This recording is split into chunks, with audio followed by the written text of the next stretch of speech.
Right, so as per usual, let's go ahead and create a new project. And I'm going to call this RBD week 2. Okay, and so this is my D drive. Okay, I'll leave all these, press accept, and then head into my, where I saved that, my D drive. I've got the 2 there just because I made one earlier. Just jump inside, and then in my geo folder, I'm going to drop my bus stop like that. This the file, the geometry file, and then let's save this scene. Okay, so if we go into our hip, actually into job, well, let's just go find it in D, week 2, this one, and I'll just give it the same name there. abd.week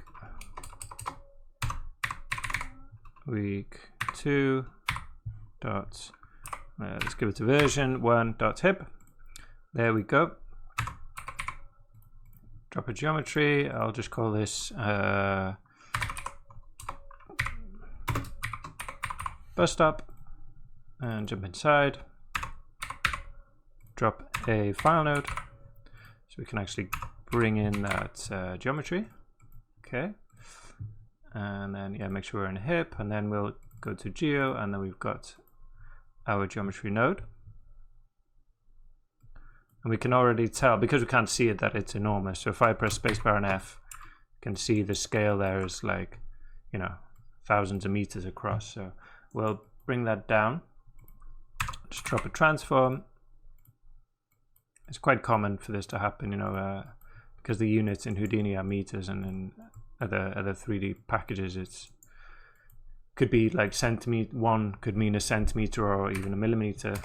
So if I go down to 0.001, just be clear, 0.001, spacebar and F again, there we can see now it's about 4 meters across, which seems about right to me. If I think like a typical person is about 1.5 meters in height, which would be from foot to head there, that seems roughly right. It doesn't have to be exactly perfect. So that's good. Let's just put scale on that, give it a name. So it's a good idea to, right at the beginning, to give some kind of attribute to each different piece of your geometry, right? So at the moment, I think we've got some kind of weird groups from the modeling process here, which aren't too helpful. We do have these material, but it's the same on the whole thing. So if you press 9 on your keyboard, well, go into your selection tool, press 9, and then you'll see you can either, these are those groups, so you can just kind of visualize them. Okay, it's a good idea to, especially when you're doing some kind of RBD thing with lots of different materials, just take a look and see what information you've got. So I can see there, like if I turn this visualizer off, it might be easier. So I've got this as one group, this is kind of, all these bits, that's another group. And if I change this to 3D connectivity, you can see then we've actually got each separate island, separate piece, which is handy to look at. Right, and it looks good. We don't have lots of bits connected that shouldn't be connected, basically. So to make an attribute for that, I'm just going to drop a connectivity. There we go. I'm just going to press 9 to get rid of that here, and that will generate a class attribute, an attribute called class. I'll change this to primitive for that connectivity, right? And then so now I'll have an attribute on my primitives called class, which is an integer number for each piece there. So, and we can visualize that. We press 9 and go into find it here, class there, turn on this visualizer thing, and you can see we've got a different color for each island of geometry there. You can do the same thing. Well, I like to have, so that's an integer attribute, but also to have a string attribute, a name. Okay, so if we drop an assemble, and that will generate a name attribute, which will do something very similar to this, but just basically will give us a string. Okay, so we get there piece 1 all the way up to piece 72, which you can see is the same value because there's the same number of pieces. But because we use name for the oops, not render, where am I?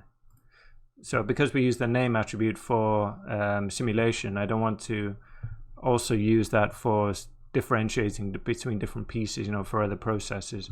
So I'm just going to make my own one very quickly. So I'm just going to call that section. So I want this to be string attributes. It's going to be called section, and it's going to be exactly the same as my name attributes. Let's add name. Okay, and then I'm just going to delete the name attribute. Attribute delete. Delete the name attributes. Okay, and this, yeah, I want it on primitives as well for the moment. Okay, maybe we'll name these. So let's just say class name section and delete name, just so I know what I'm doing in each of these. Great. So now if we take a look, we've got this class attribute, which is an integer, a string attribute with a section, and then we've got all this other stuff here, which we probably don't need, but we'll just leave it for now just in case. Well, actually I'm going to use these groups to make to separate the kind of metal bits, right?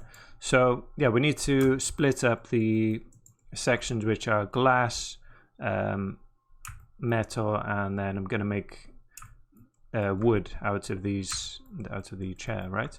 So drop a split. So split is just like deleting and deleting non-selected on the inside. You can see whatever you put in here, but it's just a bit neater. So if we grab this one of these, this group, I think it was, then that's most of the kind of metal components. I'm just doing this visually, right? Just what looks like it should be metal to me, right? So these kind of thin structural pieces. So I'll put here split metal. So whatever I put in here will come out this way, right? And whatever else comes out this way. So if I drop another split here and take a look, now I can see here already that we've got panels here which would be glass, but then we've got more kind of frame bits going around there. So this group didn't grab everything which looks like metal to me, right? So I want to select, because we don't have the group. So if I come here and click this and then select, if we press 9 and go to, I'll just 3D connectivity, right? So kind of this piece. I think that's it. Just press enter on that. Okay. That will grab this big chunk here, which is a piece of glass, a piece of metal. So if I just drop a null at the end here, you'll see we've got these glass panels left and the bits of wood, right? So I'll just put metal 2 and then merge these here. Okay, so that's all of my, these are all of my metal bits. And then drop another split to separate the glass and the metal. Bring that here. Okay. So here, I think if I grab this box 38, it was this one. Yeah. Okay, we can see we get the wood there. So if I say split wood.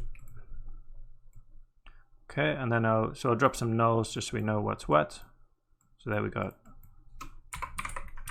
metal, right? Here we've got wood.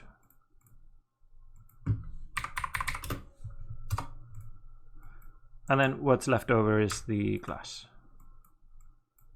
Hopefully. There we go. Perfect. And then just call this glass and turn that off. Just kind of distracting. There we go. Cool. So we got the glass, the wood, and the metal ready to fracture.